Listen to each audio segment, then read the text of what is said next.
semua wakil-wakil media yang hadir. Hari ini kita adakan mesyuarat bulanan kita. Kita awalkan sedikit kerana mesyuarat bulanan hari ini membincangkan secara terperinci berkenaan dengan gerak kerja pemuda UMNO khususnya untuk PRN Sabah.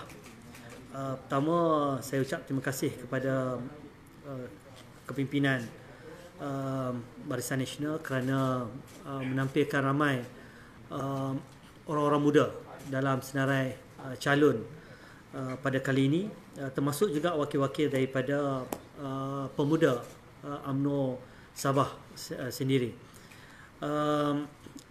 Dalam konteks PRN Sabah ini, kita akan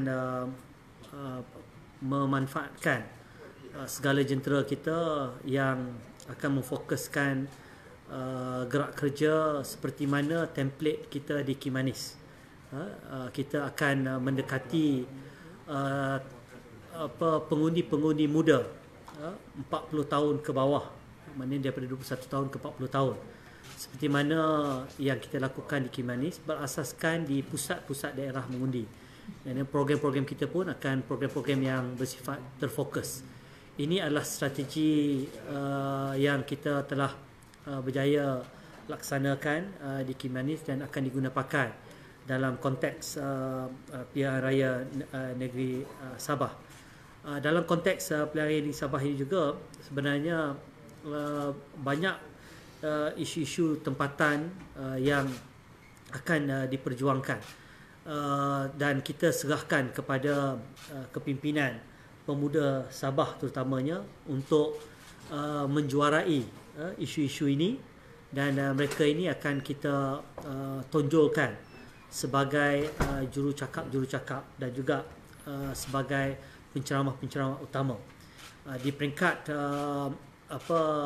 pemuda pusat, kita akan membantu dari segi jentera kita yang akan dibawa ke sana untuk menyelaraskan gerak kerja dan juga segala bentuk kempen yang akan diterajui oleh pemuda BN Sabah terutamanya.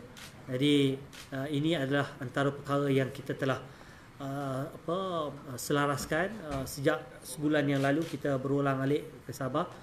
Cuma bermula esok kita akan mula menggerakkan semua jentera-jentera pemuda daripada Semenanjung ini untuk membantu dari segi mengkoordinasi dan juga facilitate segala keperluan yang diperlukan untuk memastikan seberapa banyak pengundi muda dapat kita temui dan dapat kita dekati untuk memperjelaskan apa juga agenda dan aku janji ataupun harapan yang bakal kita tawarkan kepada mereka apabila manifesto ataupun aku janji Barisan Nasional dilancarkan nanti.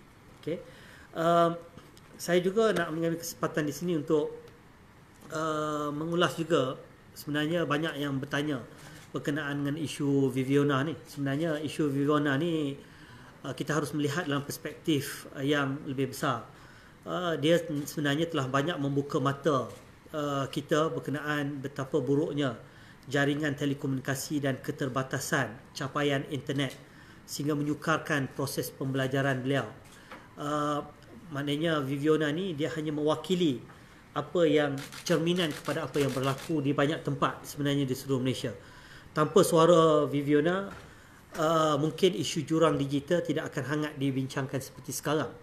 Suara Viviana mewakili suara pelajar luar bandar yang terperangkap dalam masalah jurang digital, suara yang mungkin pembuat dasar terlepas pandang sebelum ini. Jurang digital bukan saja menjadi penghalang kepada proses pembelajaran masa kini yang semakin bergantung kepada capaian internet berkelajuan tinggi, malah berpotensi meningkatkan jurang pendidikan antara kawasan bandar dan luar bandar. Jurang digital juga bakal memparahkan lagi jurang ekonomi yang semakin melebar antara penduduk kawasan bandar dan luar bandar. Cadangan kami, Pergerakan Pemuda UMNO Malaysia, adalah supaya kerajaan lebih giat untuk mengenal pasti coverage gaps, dan memastikan cakupan rangkaian 4G, 4G meliputi kawasan penduduk luar bandar supaya masyarakat di luar bandar tidak ketinggalan dalam arus digital. Kedua, penyelesaian kepada masa ini adalah dengan meningkatkan juga infrastruktur jaringan telekomunikasi di kawasan-kawasan luar bandar seperti yang digariskan dalam Pelan Jalinan Digital Negara Jendela yang telah pun dilancarkan.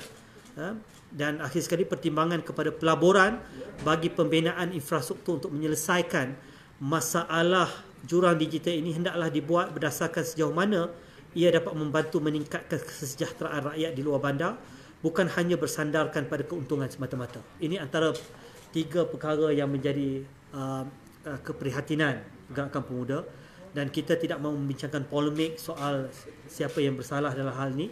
Kita move forward dan kita bincang bagaimana kita nak menangani isu-isu yang telah kita bangkitkan tadi. Jadi itu sajalah. Untuk makluman juga, 40% daripada calon-calon yang ditampilkan oleh Barisan Nasional 32 adalah calon daripada umur 30-an ke 40-an, 40-an ke bawah. Yang paling muda 34 tahun. Jadi saya rasa dan rata-rata adalah calon daripada kilang sayap parti, wanita, pemuda dan juga puteri. Okey, terima kasih. Ada soalan? Tak ada? Okey, terima kasih banyak. Assalamualaikum.